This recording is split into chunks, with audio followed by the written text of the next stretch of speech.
السلام علیکم ورحمۃ اللہ تعالی وبرکاتہ۔ محترم ناظرین،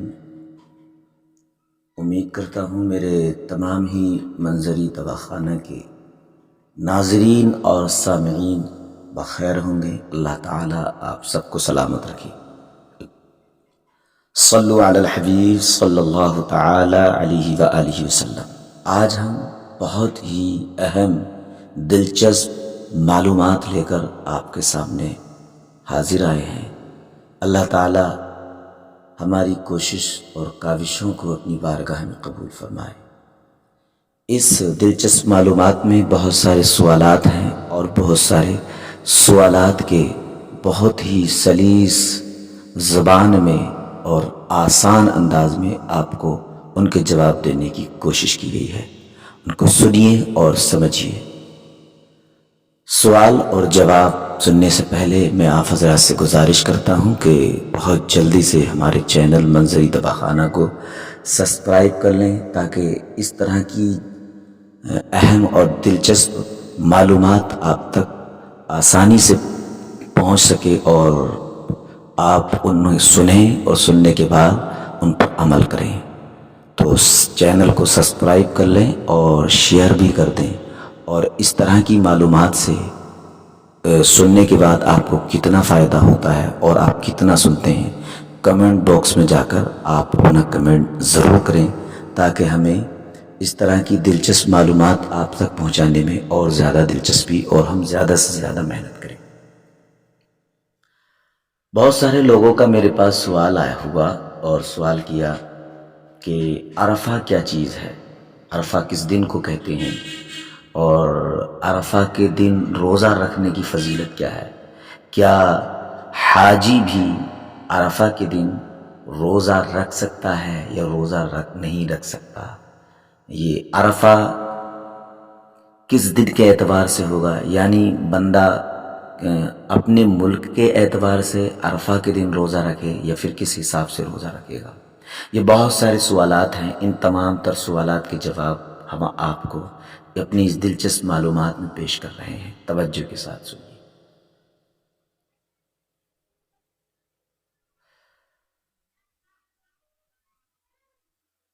امام ترمذی کے حوالے سے ہم اپنی گفتگو کا آغاز کرتے ہیں۔ امام ترمذی نے یوم عرفہ کے روزے کے بارے میں 2 ابواب قائم فرمائے ہیں، یعنی 2 باب قائم فرمائے ہیں۔ پہلے باب میں غیر حاجی کے لیے یوم عرفہ کے روزے کی فضیلت پر، اور دوسرے باب میں حاجی کے لیے یوم عرفہ کے روزے کی کراہت پر حدیث ذکر فرمائی ہے۔ علامہ بدر الدین عینی متوفی 855 ہجری فرماتے ہیں، تابعین و تبع تابعین اور ان کے بعد آنے والے اہل علم حضرات میں سے جمہور فقہا محدثین مثلاً مسروق، ابراہیم نخعی، سفیان ثوری، امام اوزاعی، امام ابو حنیفہ، امام مالک، امام شافعی، امام احمد بن حنبل، امام ابو یوسف اور امام محمد رحمہم اللہ کا مذہب یہ ہے کہ حاجی کے لیے عرفہ کے دن عرفات میں روزہ نہ رکھنا افضل ہے۔ یہ ان تمام ائمہ کا مذہب یہ ہے کہ حاجی کے لیے عرفات میں، یعنی 9 ذی الحجہ کو جب حاجی عرفات میں عرفہ کرے گا، وقوف عرفہ کرے گا، تو روزہ نہ رکھنا افضل ہے، اور غیر حاجی کے لیے، یعنی جو روزے سے نہیں ہے، جو حاجی نہیں ہے، تو اس کے لیے روزہ رکھنا افضل ہے۔ جو غیر حاجی ہے، جو حج نہیں کر رہا ہے، اس کے لیے روزہ رکھنا افضل ہے۔ لیکن قاضی عیاض مالکی نے کہا اہل علم کی ایک جماعت کے نزدیک عرفہ کے دن حاجی کے لیے روزہ نہ رکھنا مستحب ہے، اور امام مالک، امام شافعی، اہل کوفہ اور اسلاف کی ایک جماعت کا مذہب یہی ہے۔ بہرحال چاہے وہ حضرات ہوں چاہے یہ حضرات ہوں، دونوں کے نزدیک روزہ نہ رکھنے کو کہا گیا ہے، یعنی حاجیوں کے لیے عرفہ کے دن روزہ نہ رکھنے کے قول میں دونوں برابر ہیں۔ اب البتہ فضیلت کے اعتبار سے قول دونوں کے مختلف ہیں۔ ایک جماعت کے نزدیک جو ہے روزہ نہ رکھنا افضل ہے، اور ایک جماعت کے نزدیک روزہ نہ رکھنا مستحب ہے۔ یعنی بات صرف افضلیت اور استحباب کی ہے۔ اس کی وجہ تو کہتے ہیں یعنی حاجی عرفہ کے دن روزہ کیوں نہیں رکھ سکتا، یعنی کیوں نہ رکھے، تو اس کی وجہ بیان فرمائی۔ اس کی وجہ یہ ہے کہ حج انتہائی دشوار اور مشقت سے بھرپور عبادت ہے، جس میں امور حج کی ادائیگی کے لیے حاجی کو ہجوم میں بہت زیادہ پیدل چلنا پڑتا ہے، اور مختلف مناسک حج ادا کرتے ہوئے وہ شدید تھکاوٹ اور نقاہت میں مبتلا ہو جاتا ہے، جبکہ وقوف عرفہ میں حاجی کی اصل عبادت یہ ہے کہ وہ اس وقت خوب ذکر و اذکار، استغفار، گریہ و زاری، انتہائی تضرع اور عاجزی کے ساتھ دعاؤں میں گزارے۔ بس اگر حاجی روزے سے ہوگا تو وہ ان عبادات کو کما حقہ ادا نہیں کر پائے گا۔ وقوف عرفہ اور حج کے اصل مقصد میں کوتاہی اور نقص آ جائے گا۔ اسی مصلحت شرعی کی بنا پر حاجی کے لیے روزہ نہ رکھنے کو افضل اور مستحب قرار دیا گیا، اور نبی اکرم صلی اللہ علیہ وآلہ وسلم نے امت پر رحمت و رفعت کے پیش نظر روزہ نہیں رکھا بلکہ منع فرمایا۔ سنن ابو داؤد حدیث نمبر 4440۔ تمام لوگوں کے سامنے آپ صلی اللہ علیہ وآلہ وسلم نے عرفہ کے دن یعنی 9 ذی الحجہ کو دودھ نوش فرما کر بتا دیا کہ یہاں اس مقام پر حاجی کے لیے روزہ رکھنا مناسب نہیں، کیونکہ خلفائے راشدین بھی امت کے رہبر اور پیشوا تھے، اور لوگ ان کی اتباع اور اقتداء کرتے تھے، لہٰذا انہوں نے بھی اسی مصلحت کے پیش نظر اس دن روزہ نہیں رکھا، یعنی روزہ رکھنے سے گریز کیا کہ لوگ انہیں دیکھ کر روزہ رکھنا شروع کر دیں گے اور اپنے آپ کو مشقت اور دشواری میں ڈال دیں گے۔ اگر کوئی حاجی جسمانی اعتبار سے صحت مند اور طاقتور ہو اور روزے کی وجہ سے اسے کمزوری محسوس نہ ہوتی ہو، اور حج کی عبادات کی بجائے بجا آوری میں نقص اور کوتاہی کا بھی کوئی اندیشہ نہ ہو، تو اس کے لیے روزہ رکھنے میں کوئی حرج نہیں ہے، بلکہ روزہ رکھنا افضل ہے۔ یعنی جو عبادات حج اور مناسک حج ادا کرنے کے ساتھ ساتھ اس کے جسم کے اندر کسی طرح کی غفلت طاری نہ ہو اور وہ سست اور کمزور نہ پڑ جائے، یہ سارا اس کو اندیشہ نہ ہو، اسے معلوم ہے کہ میں سب کچھ کر سکتا ہوں، تو پھر اس کے لیے روزہ رکھنا افضل ہے۔ یہی وجہ ہے کہ بعض اسلاف سے اس دن روزہ رکھنے کی روایات بھی ہیں، چنانچہ حافظ ابن حجر فرماتے ہیں حضرت عبداللہ بن زبیر، حضرت اسامہ بن زید اور حضرت عائشہ صدیقہ رضی اللہ تعالی عنہ عرفہ کے دن عرفات میں روزے کی حالت میں ہوتے تھے، اور حضرت حسن بصری اسے اچھا سمجھتے تھے، یعنی اس دن روزہ رکھنے کو اچھا سمجھتے تھے، اور وہ روایت کرتے ہیں حضرت عثمان سے بھی اسے پسند کرتے تھے، یعنی حضرت عثمان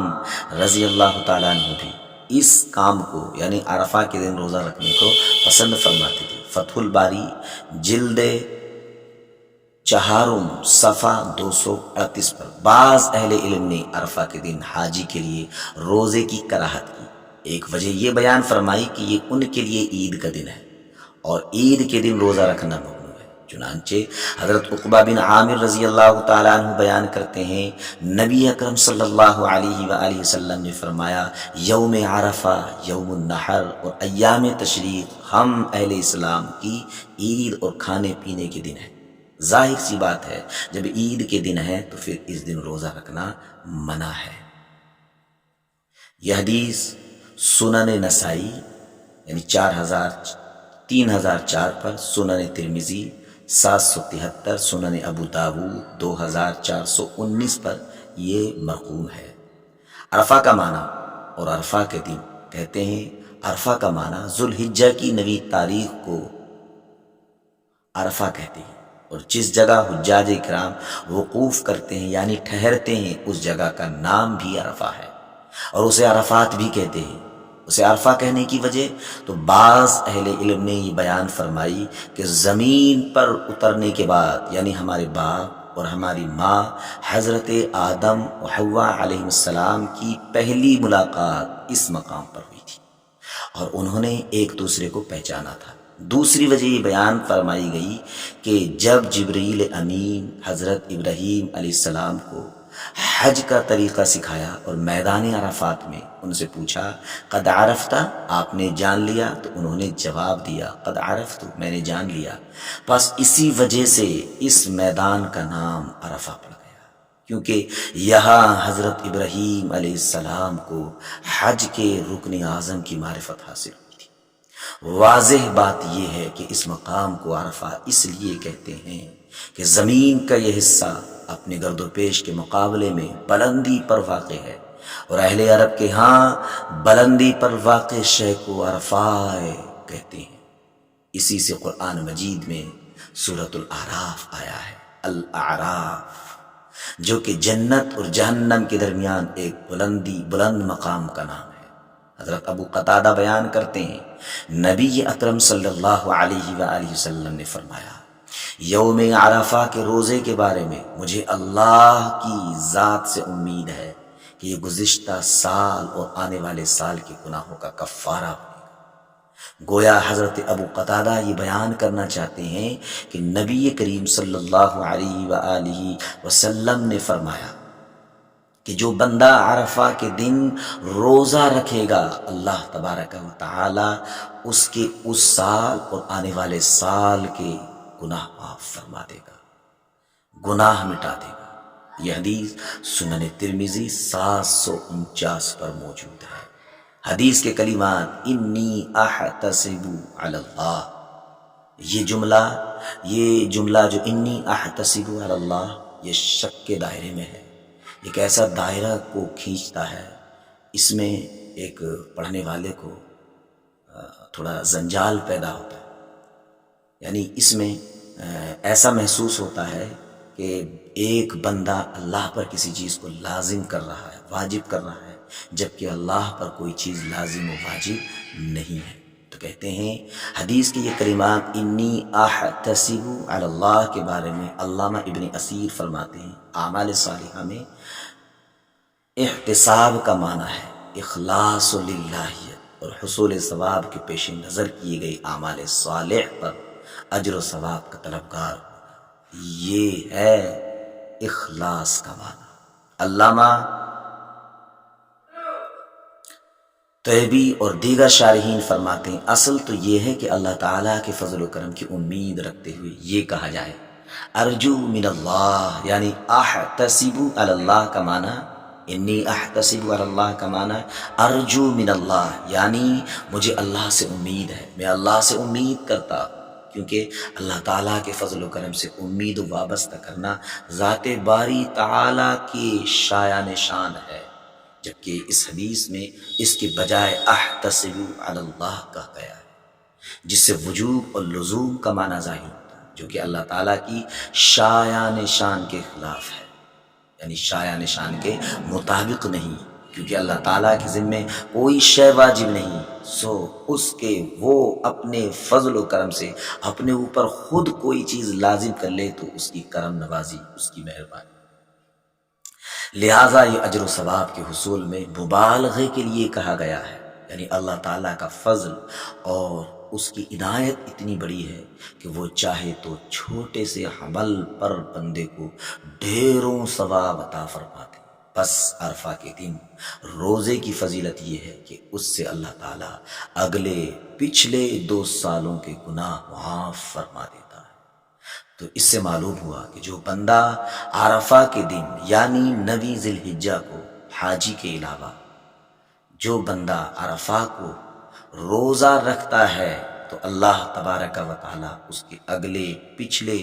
2 سال کے گناہ معاف فرما دیتا ہے۔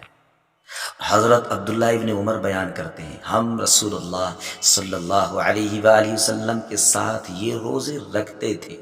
اور نبی اکرم صلی اللہ علیہ وآلہ وسلم اور ہم اسے 1 سال کے روزوں پر برابر سمجھتے تھے۔ شرح معانی الآثار حدیث نمبر 3269، السنن الکبریٰ للنسائی حدیث نمبر 2841۔ اہل سنت کے نزدیک یوم عرفہ کے روزے اور اس کے علاوہ فضائل اعمال سے تعلق رکھنے والے دیگر اعمال کی برکات سے صغیرہ گناہ معاف ہوتے ہیں۔ بہت سارے لوگ یہاں شک اور شبہ میں پڑ جاتے ہیں، لوگوں نے تو اتنے گناہ کیے ہوتے ہیں تو کیا نفلی عبادت یا نفلی روزہ رکھنے کی برکت سے اللہ تعالیٰ بندوں کے گناہ صغیرہ اور کبیرہ اتنے بڑے گناہ معاف فرما دیتا ہے؟ تو یہ مسئلہ، یہ بات توجہ طلب ہے۔ اس کے بارے میں علماء اہل سنت نے فرمایا کہ یوم عرفہ کا روزہ جو کہ ایک نفلی روزہ ہے، نفلی عبادت ہے، اس کے بارے میں ہمارے علماء فرماتے ہیں فضائل اعمال سے تعلق رکھنے والے، خواہ وہ کوئی سا بھی عمل ہو، کہتے ہیں یعنی عرفہ کے روزے کے علاوہ اعمال کی برکت سے صغیرہ گناہ معاف ہوتے ہیں، یعنی نفلی اعمال سے، نفلی عبادات سے گناہ صغیرہ معاف ہوتے ہیں اور کبیرہ گناہ توبہ کے بغیر معاف نہیں ہوتے۔ جیسا کہ میں نے کہا کہ لوگوں کا ماننا ایسا ہے، تو ایسا بالکل بھی نہیں ہے۔ نفلی عبادات سے لوگوں کے صغیرہ گناہ معاف ہوتے ہیں، اور بندہ نفلی عبادات کرتا رہتا ہے تو اللہ تعالیٰ اس بندے کو توبہ کرنے کی توفیق عطا فرماتا ہے، اور جب بندہ توبہ کرتا ہے تو رب تبارک و تعالیٰ توبہ کی برکت سے کبیرہ گناہ بھی معاف فرما دیتا ہے۔ اگر کسی کے صغیرہ گناہ نہ ہو تو اس کے کبیرہ گناہوں میں تخفیف ہو جاتی ہے، اور اگر کبیرہ گناہ بھی نہ ہو تو اس کے درجات میں اضافہ ہو جاتا ہے، اور اللہ کسی کو نوازنا چاہے تو رحمت حق بہانہ می جو ید، اللہ کی رحمت صرف بندے کے لیے بہانہ تلاش کر۔ یہاں ایک اشکال پیدا ہوتا ہے، یعنی ایک سوال پیدا ہوتا ہے کہ گزشتہ سال کے گناہوں کا معاف ہونا تو سمجھ میں آتا ہے، یعنی آنے والے جو سال گزر گیا اس سال کے گناہ معاف ہو جائیں نفلی عبادات کے ذریعے سے، یہ بات تو سمجھ آتی ہے، لیکن آنے والے سال کے گناہ، اگلے سال کے گناہ جو ابھی آیا ہی نہیں ہے اور بندے نے گناہ کیے ہی نہیں ہیں، تو وہ گناہ معاف کیسے ہوں گے؟ تو ان کی معافی کا کیا مطلب ہے؟ کیونکہ معافی کا موقع گناہ کے ارتکاب کے بعد ہوتا ہے۔ تو اس اشکال کا جواب، اس اعتراض کا جواب تو کہتے ہیں اگلے سال کے گناہوں کے معاف ہونے کا مطلب یہ ہے کہ اللہ تعالیٰ اسے اگلے سال گناہوں سے محفوظ فرما دیتا ہے۔ کیا مطلب؟ یعنی بندہ آنے والے سال گناہ کرنے سے محفوظ ہو جاتا ہے، اب یہ گناہ کرے گا ہی نہیں، اللہ اپنے حفظ و ایمان میں اس بندے کو لے لیتا ہے۔ اس سے ہر حاجی اندازہ لگا سکتا ہے کہ آیا اس کا حج عند اللہ مقبول ہوا یا نہیں۔ یعنی حج کی قبولیت کا اثر آئندہ زندگی میں گناہوں سے اجتناب کی صورت میں ظاہر ہوتا ہے۔ ایک حاجی کو اپنے حج کا پتہ چل جائے گا کہ بندے کا حج قبول ہوا ہے کہ نہیں ہوا۔ اس کا پتہ کیسے لگائے گا؟ تو کہتے ہیں وہ یہ دیکھے کہ آنے والے سال، یعنی حج کرنے کے بعد اس کے بعد گناہوں سے اجتناب کیا ہے کہ نہیں کیا۔ حج کرنے کے بعد جن گناہوں میں وہ حج کرنے سے پہلے مبتلا تھا، حج کرنے کے بعد پھر انہی گناہوں میں مبتلا ہو گیا، تو سمجھ لو کہ اس کا حج اللہ کی بارگاہ میں مقبول نہیں ہوا۔ تو حج کی مقبولیت کا اثر آئندہ زندگی میں گناہوں سے اجتناب کی صورت میں ظاہر ہوتا ہے۔ نماز کے بارے میں اللہ تعالیٰ کا ارشاد ہے، اے نبی، آپ کی طرف جو کتاب وحی کی گئی ہے اس کی تلاوت کیجیے اور نماز قائم کیجیے، بے شک نماز بے حیائی اور برائی سے روکتی ہے۔ سورۃ العنکبوت آیت نمبر 43، اس کی تفسیر میں علامہ طبرسی حضرت امام جعفر صادق رضی اللہ تعالیٰ عنہ کا یہ قول نقل کرتے ہیں، جو شخص یہ جاننا چاہے کہ آیا اس کی نماز بارگاہ الہی میں مقبول ہوئی ہے یا نہیں، تو وہ اپنا جائزہ لے کہ کیا اس کی نماز نے اسے بے حیائی اور برائی سے روکا ہے۔ سو جس قدر اس کی نماز نے اسے برائی سے روکا ہے اسی قدر اس کی نماز قبول ہوئی ہے۔ یعنی جس بندے کی نماز نے اس کو برائی سے روک دیا تو سمجھ لے کہ اس کی نماز اللہ کی بارگاہ میں قبول ہو گئی، اور نماز پڑھنے کے بعد اس کی نماز نے اس کو برائی سے نہ روکا اور وہ برائی میں مبتلا رہا، تو وہ سمجھ لے کہ اس کی نماز اللہ کی بارگاہ میں مقبول نہیں ہوئی۔ مجمع البیان جلد نمبر 7 صفحہ نمبر 447۔ یا اس کا مطلب یہ ہے کہ اللہ تعالیٰ اسے اس قدر اجر و ثواب عطا فرماتا ہے جو گزشتہ سال اور آنے والے سال کے گناہوں کے کفارے کے لیے کفایت کر جاتا ہے۔ دنیا بھر میں اب یہ مسئلہ ہم بیان کر رہے ہیں کہ یہ عرفہ کا جو روزہ رکھا جائے گا تو یہ کس ٹائم کے حساب سے، کس وقت کے حساب سے اب بندہ ہندوستان میں رہ رہا ہے اور اب وہ حج کرنے کے لیے گیا، تو کیا یہ عرفہ کا روزہ ہندوستان کی تاریخ کے حساب سے رکھے گا یا پھر عرب کی تاریخ کے حساب سے رکھے گا؟ یا پاکستان کا ہے تو وہ پاکستان کی تاریخ کے حساب سے رکھے گا یا پھر وہ کس حساب سے رکھے گا؟ اس تعلق سے تو توجہ طلب بات ہے، دھیان سے سنیے گا۔ دنیا بھر میں طلوع اور غروب کے اوقات مختلف علاقوں کے اعتبار سے مختلف ہوتے ہیں، یعنی دنیا بھر میں سورج ڈوبتا ہے، طلوع ہوتا ہے، غروب ہوتا ہے، تو سورج کے طلوع اور غروب ہونے کے اعتبار سے اوقات مختلف علاقوں کے اعتبار سے مختلف ہوتے ہیں، بدلتے رہتے ہیں یا بدلتے ہیں، تو کہتے ہیں اسی حساب سے سحری و افطار کے اوقات کا فرق ہوتا ہے۔ اسی طرح سے ہر مقام کے اعتبار سے نمازوں کے اوقات کا تعین ہوتا ہے، یعنی نمازوں کے اوقات کا حساب لگایا جاتا ہے، اور مختلف خطوں کے اعتبار سے قمری مہینوں کا آغاز ہوتا ہے، چاند کے مہینوں کا آغاز ہوتا ہے۔ ہر شخص اپنے علاقے کے اوقات کے مطابق نماز پڑھتا ہے، رمضان کا آغاز اور اختتام کرتا ہے، شب قدر میں عبادت کرتا ہے، اسی طرح تمام عبادات کا حکم ہے۔ یعنی اوقات ہر علاقے کے اعتبار سے بدلتے ہیں، تو اسی کے حساب سے وہ اپنی تمام عبادات کے اوقات کا تعین کرتا ہے۔ جس طرح پوری دنیا میں جمعہ ایک وقت میں نہیں ہوتا، اور نہ ہی قدرت کے بنائے ہوئے نظام گردش لیل و نہار کی وجہ سے ایسا ہو سکتا ہے۔ مثلا ہندوستان میں جب جمعہ کا دن ہوتا ہے تو امریکہ میں بھی رات ہوتی ہے، ایسا نہیں۔ اللہ تعالیٰ اپنے فضل و کرم سے کسی کو بھی محروم نہیں فرماتا، ہر ایک کے لیے جہاں ان کے اپنے وقت اور تاریخ کے مطابق وہ ساعت آئے گی، اس وقت وہاں پر اللہ تعالیٰ کہ جو بندے مصروف دعا ہوں گے، جو عمل خیر میں مصروف ہوں گے، ذکر و اذکار میں مبتلا ہوں گے، اللہ تعالیٰ کی